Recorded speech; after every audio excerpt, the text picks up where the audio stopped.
उसके बाद देखो 1 गीगा ओम में आगे वैल्यू दोस्तों। दोस्तों सबसे पहले हम उस केबल है, केबल के अंदर हमारे क्या है, कंडक्टर है, कंडक्टर के अंदर से हमारा करंट फ्लो है, हम लोग वो चेक करते हैं इस मेगर के थ्रू। हेलो दोस्तों, अगर आप इलेक्ट्रिकल फील्ड से हो तो आपने एक इंस्ट्रूमेंट का नाम जरूर सुना होगा, मेगर का।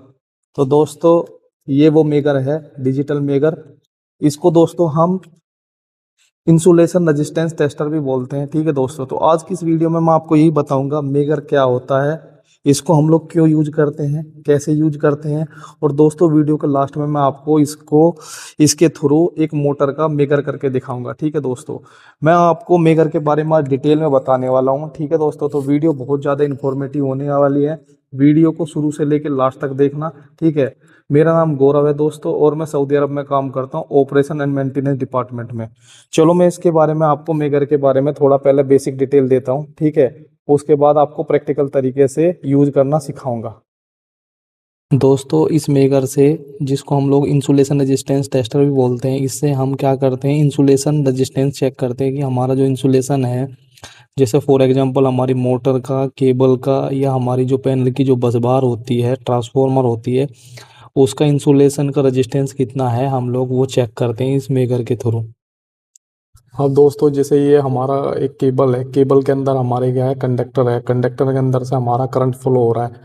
तो ये जो हमारी ब्लैक कलर की जो पीवीसी इस पे चढ़ी हुई है, इसी का रेजिस्टेंस हम लोग चेक करते हैं मेगर के थ्रू। ठीक है, ये मैंने आपको एक एग्जांपल से समझाया। ये हमारा जितना स्ट्रोंग होगा उतना ही हमारा सिस्टम हेल्दी होगा, रिलायबल होगा।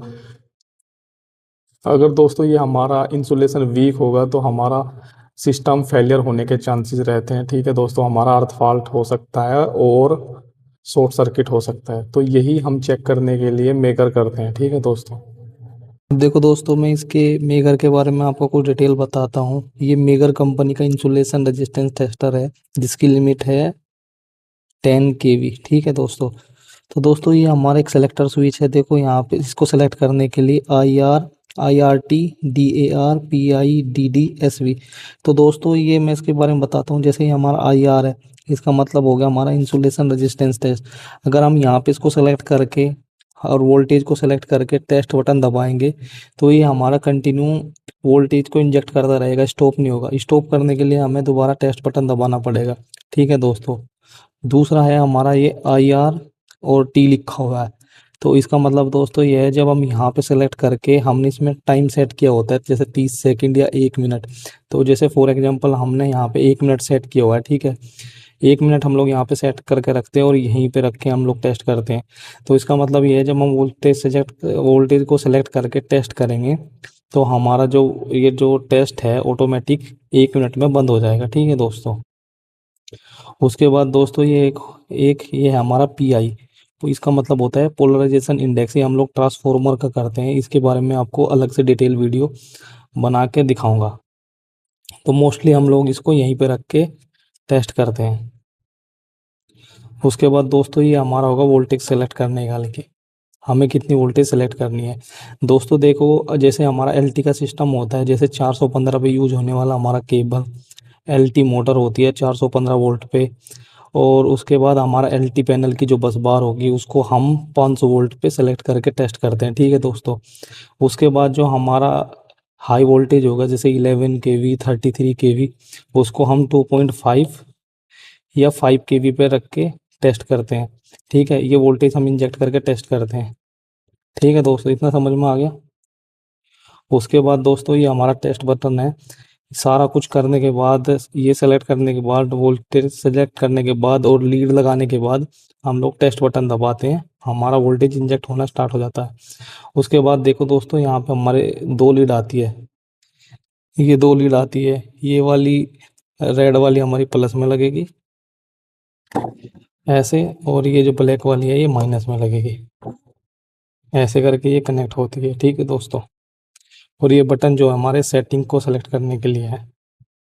ठीक है दोस्तों, इतना समझ में आ गया आपको। LT के लिए, जो LT जो हमारा 415 वोल्ट पे जो यूज होता है, उसमें हम 500 वोल्ट इंजेक्ट करेंगे। जो हमारा ST का सिस्टम होता है, जैसे 11 kV, 33 kV, उसमें हम 2.5 या 5 kV इंजेक्ट करेंगे वोल्टेज। ठीक है दोस्तों, और ये हमारा यहीं पे रहेगा। 1 मिनट के बाद ये ऑटोमेटिक ऑफ हो जाएगा। उसके बाद हम यहाँ से टेस्ट बटन दबा के टेस्ट कर सकते हैं कि हमारा सिस्टम हेल्दी है या कितनी वैल्यू दे रहा है।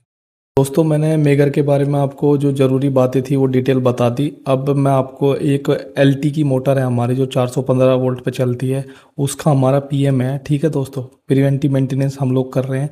चलो मैं अब उसका आपको मेगर करके दिखाता हूँ लाइव। ठीक है दोस्तों, तो वीडियो को ध्यान से देखना लास्ट तक। ठीक है दोस्तों, देखो दोस्तों, सबसे पहले हम उस ब्रेकर पे लोटो लगाएंगे जिस ब्रेकर से हमारी मोटर को सप्लाई जा रही है। ठीक है दोस्तों, हमने लॉक लगा दिया इस पे ब्रेकर को ऑफ करके। उसके बाद हमने टैग लगा दिया है वीएफडी पे सामने फ्रंट पे पैनल पे। ठीक है दोस्तों, ये याद रखना कभी भी हम मोटर का जो पीएम करते हैं वो लाइव लाइन पे नहीं करते, ऑफ कंडीशन में करते हैं शट डाउन करके। ठीक है दोस्तों, ये हमारा आइसोलेटर है जिससे हमारी सप्लाई जा रही है मोटर को। ठीक है, ये 3 मीटर का केबल है। ठीक है दोस्तों, ये हमारा मेकर आ गया, हमने इस पे लीड लगा दी पॉजिटिव पॉजिटिव पे और नेगेटिव नेगेटिव पे। ठीक है दोस्तों, मोटर जो हमारी है वो डेल्टा में कनेक्टेड है, कनेक्शन जो हमारे यहाँ वो डेल्टा में है। ठीक है दोस्तों, उसके बाद ये एक लीड मैंने लगा दी अर्थिंग पे और एक लगाऊंगा मैं आर फेस पे। हम लोग डायरेक्ट जो है मोटर बॉक्स में जो कनेक्शन होते हैं वहाँ से भी कर सकते हैं, लेकिन हम लोग यहाँ से कर रहे हैं। 3 मीटर का केबल है, कोई दिक्कत नहीं है दोस्तों। ठीक है, उसके बाद दोस्तों ये एलटी की केबल है 415 वोल्ट की, तो 500 वोल्ट है हमने सेट की। ये लाइट ऑन की डिस्प्ले की और टेस्ट बटन दबा दिया।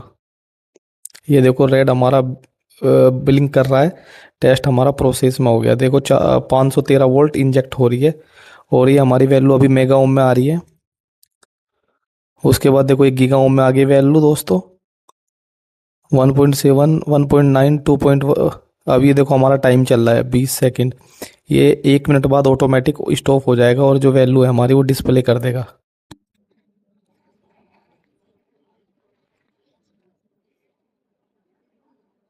ये देखो दोस्तों 1 मिनट हो गई, ये स्टॉप हो गया। वैल्यू हम आई आई हमारी 3.43 गीगा ओम में, जो हमारी बहुत अच्छी वैल्यू होती है। नेक्स्ट हम वाई फेस का करेंगे, टेस्ट बटन दबाएंगे। ये देखो दोबारा टाइमिंग स्टार्ट हो गया, वोल्टेज दोबारा इंजेक्ट होनी स्टार्ट हो गई 513 वोल्ट डीसी। ये देखो अभी मेगा ओम में वैल्यू आ रही है, धीरे धीरे ये गीगा ओम में चली जाएगी। ये देखो 1 मिनट होगी, ये स्टॉप हो गया, वैल्यू हमारी आई है 3.64 गीगा ओम। दोबारा फेस चेंज करेंगे,